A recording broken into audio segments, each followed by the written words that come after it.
आज का हमारा टॉपिक है viscous fluid, drag force and Stokes law. ठीक है, इन तीनों के कॉन्सेप्ट्स हम लोग पढ़ेंगे। सबसे पहले आपके पास विस्कस या विस्कोसिटी क्या होती है।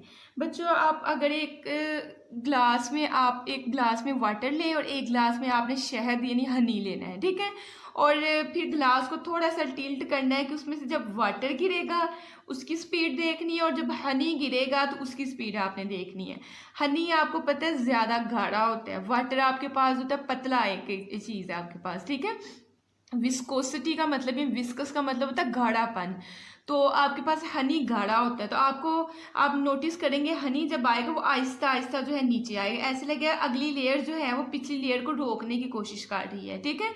मतलब कि स्पीडली जो है आपके पास नीचे को गिरेगा नहीं, इसके मुकाबले में वाटर के मुकाबले वाटर स्पीडली सारा नीचे। टॉपिक है टर्मिनल वेलोसिटी, ठीक है।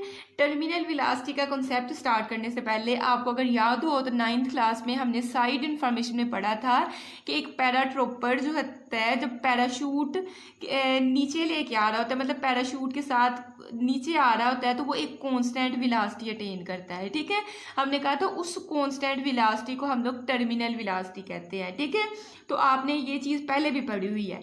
लेकिन नेक्स्ट जो है इसमें जो है हम एक एग्जांपल से स्टार्ट करेंगे। लेट्स सपोज के हमारे पास जो है एक पानी का कतरा है जो कि आइस बना हुआ है, बर्फ बनी हुई है, ठीक है, काफ़ी ज़्यादा हाइट के ऊपर कहीं पड़ा हुआ है, ठीक है। जो ही वो पानी का कतरा नीचे को आएगा तो जाहिर है जब पानी का कतरा जो है एक हाइट पे पड़ा हुआ है रेस्ट की हालत में है, तब तो उसकी वेलोसिटी जो है ज़ीरो होगी।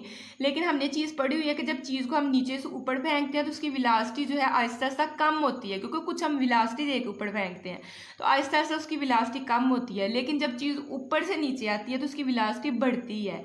तो जब ये आपका पानी का कतरा हाइट पे पड़ा हुआ है तो जब ये नीचे को आएगा तो इसका मतलब है आहिस्ता आहिस्ता इसकी वेलोसिटी क्या होनी है, ज़्यादा होनी है। और इससे पिछला जब हमने टॉपिक पढ़ा था उसमें हमने ड्रैग फोर्स पढ़ी थी, जो कि हमने कहा था वेलोसिटी पे डिपेंड करती है।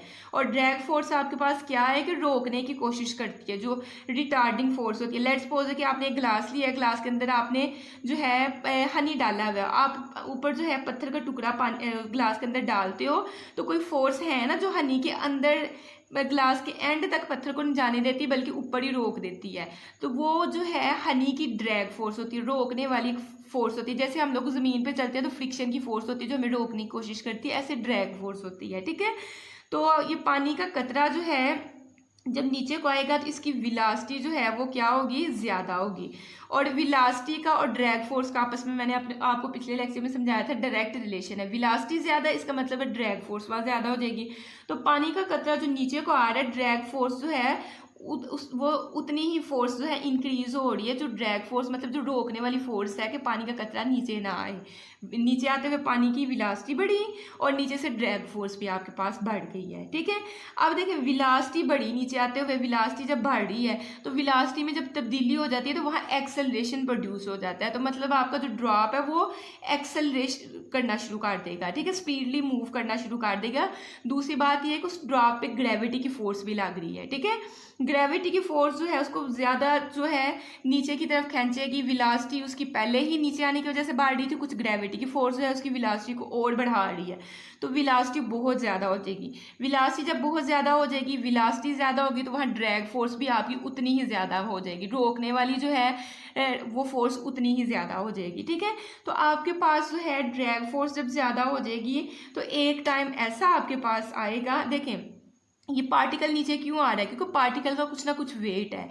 आप एक हाथ में बाल पकड़े, जो ही हाथ आप बाल को पकड़ा हुआ है कुछ ऊपर लेके हाइट पे लेके गए, जो ही आप फोर्स हटाओगे, बेशक बाल को नीचे ना भी फेंको, आप बस आपने हाथ में पकड़ा हुआ, ये देखिए मेरे समझे कि बाल है, मैंने इसको जो ही छोड़ूंगी तो बाल नीचे जाएगी क्योंकि इसका वेट इसकी नीचे की तरफ है और ड्रैग फोर्स ऊपर की तरफ लग रही है। तो ये आपके पास वेलोसिटी जब ये नीचे को आएगी बढ़ती जाएगी, एक टाइम ऐसा आएगा कि आपके पास जो है ड्रैग फोर्स इतनी हो जाएगी, अपवर्ड जो फोर्स लग रही है वो इतनी हो जाती है कि वो जो वेट डाउनवर्ड होता है ना उसके बराबर हो जाती है। ड्रैग फोर्स और वेट दोनों जो है आपस में बराबर हो जाते हैं। जब ये बराबर हो जाते हैं तो फिर उसकी जो स्पीड होती है, अब देखें जितना उसका मैस है या उसका जितना वेट है उतनी ही अगर उस पर फोर्स लगे तो ये तो दोनों एक दूसरे के असर को ख़त्म कर देते हैं। ठीक है, जैसे आप समझें कि आप एक दीवार है, दीवार पे आपने क्या किया, एक कील के ज़रिए 2 धागे लटकाए और एक तस्वीर को इसके साथ हैंग कर दिया है। अब तस्वीर का वेट नीचे की तरफ है, ठीक है, और टेंशन की फोर्स होती है, जाहिर है कि ये जो धागे हैं इनमें तनाव आएगा, खींच महसूस होगी, टेंशन की फोर्स अपवर्ड को होती है, ये इस तरफ को टेंशन की फोर्स है, तो ये दोनों एक दूसरे को बैलेंस करते हैं और आपके पास तस्वीर जो है दीवार के साथ लटक जाती है। ऐसे ही आपके पास विलासिटी बढ़ते बढ़ते एक टाइम ऐसा आएगा, विलासिटी बढ़ती जा रही है, जो नीचे को विलासिटी बढ़ती जा रही है, तू जो है ड्रैग फोर्स ऊपर को बढ़ती जा रही है। एक टाइम ऐसा आएगा जब आपके पास जो है जितना वेट है उतनी ही ड्रैग फोर्स हो जाएगी। अब जितना वेट है उतनी ही ड्रैग फोर्स हो जाएगी, तो तब जो स्पीड होती है, विलासिटी होती है, अब दोनों चीज़ें बराबर हो गई हैं, ठीक है, तो आपके पास विलासिटी जो होती है कांस्टेंट हो जाती है। अब अगर विलासिटी कांस्टेंट हो जाएगी, मतलब एक टाइम आएगा जब विलासिटी कांस्टेंट, पहले तो चेंज हो रही थी इसलिए एक्सेलरेशन प्रोड्यूस हो रहा था। जब विलासिटी कांस्टेंट हो जाएगी, विलासिटी अगर आपके पास कांस्टेंट हो जाए तो विलासिटी में अगर तब्दीली हो तो उस एक्सेलरेशन प्रोड्यूस होता है। अब विलासिटी ही कांस्टेंट हो गई तो उसका मतलब एक्सेलरेशन आपका जीरो हो जाएगा। अब एक्सेलरेशन जीरो हो जाएगा तो अगर जब आप नेट फोर्स निकालेंगे तो नेट फोर्स का फार्मूला होता है, न्यूटन ये कानून दिया था कि जब नेट फोर्स आप किसी बॉडी पे लगाते हो तो वहाँ एक्सेलरेशन प्रोड्यूस होता है। न्यूटन का सेकंड कानून क्या था, F बराबर ma के। अब a जीरो हो जाएगा तो वहाँ नेट फोर्स, मतलब a की जगह आप जीरो पुट कर दोगे तो ये सारा आंसर ही आपके पास जीरो आएगा, तो F की वैल्यू आपके पास जीरो हो जाएगी। ठीक है, अब ये नेट फोर्स किस किस के बराबर होगी, मेन चीज़ ये है, नेट फोर्स आपके पास जो है वो बराबर होगी आपके वेट के, वेट प्लस जो उस पर ड्रैग फोर्स लग रही है। ठीक है, नेट फोर्स मतलब नेट का मतलब होता है टोटल फोर्स निकालिए। अब टोटल फोर्स जब स्पीड आपकी कांस्टेंट हो गई है तो वेट नीचे की तरफ फोर्स लगा रहा है, ड्रैग फोर्स ऊपर की तरफ लग रही है, तो इन दोनों को माइनस कर लो या ऐड कर लो, ये आपके पास आपको नेट फोर्स आपको दे देगा। ठीक है, तो पहले जो है मैं इसकी मैथमेटिकल डेरिवेशन करवाऊंगी, उसके बाद यहाँ से सारी हम लोग जो है रीडिंग करेंगे, इंपॉर्टेंट लाइन को जो है वो भी अंडरलाइन करेंगे और जो आपके पास अहम चीज़ नहीं होगी उसको कट कर देंगे। तो आपके पास मैंने सारा आपको कंसेप्ट बता दिया कि नेट फोर्स जो है वो वेट माइनस ड्रैग फोर्स होगी। ठीक है, तो नेट फोर्स को F के साथ, वेट को W के साथ और ड्रैग फोर्स, अब नेट फोर्स को F के साथ किया, ड्रैग फोर्स को भी F के साथ करोगे तो फिर फर्क नहीं देंगे, इसको F नॉट के साथ कर लेते हैं। ठीक है, अब देखें नेट फोर्स न्यूटन ने जो हमें बताया था F बराबर होती है ma के, यहाँ पे G भी लिख सकते हो और A भी लिख सकते हो। ठीक है, ये ma के बराबर है, और वेट जो होता है W बराबर होता है mg के, और ड्रैग फोर्स का फार्मूला आपने पिछले टॉपिक में पढ़ा था 6 पाई ईटा rv के बराबर होता है, तो इसकी जगह मैंने ये पुट कर दिया। अब हमने आपको वहाँ बताया कि एक्सेलरेशन विलासिटी जब कांस्टेंट हो जानी है, विलासिटी में तब्दीली नहीं यानी एक्सेलरेशन जीरो हो जाए, तो इसकी जगह आप जीरो रख दें, बाकी आपने सारा वैसे का वैसे लिखना है।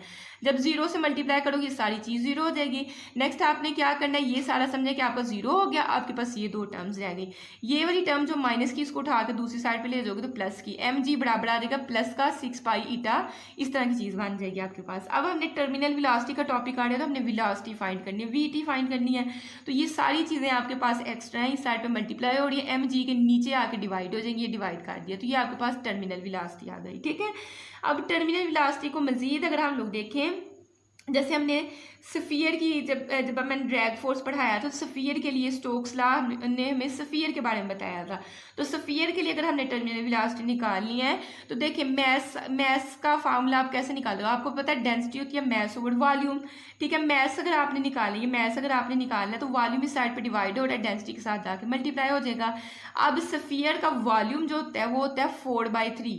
ठीक है, 4/3 पाई आर का क्यूब, ये आपको जुबानी याद करना पड़ना है, इस वॉल्यूम की जगह हमने ये चीज़ पुट कर दी, तो मैथ्स का हमारे पास ये सारा आंसर आ गया। ठीक है, मैथ्स का आंसर हमने ये निकाल लिया, इस आंसर को आपने m की जगह इस इक्वेशन नंबर 1 में पुट कर देना है। ठीक है, ये सारा आंसर जो है ना m का, ये वाला आंसर जो है इस m की जगह पुट कर देना है।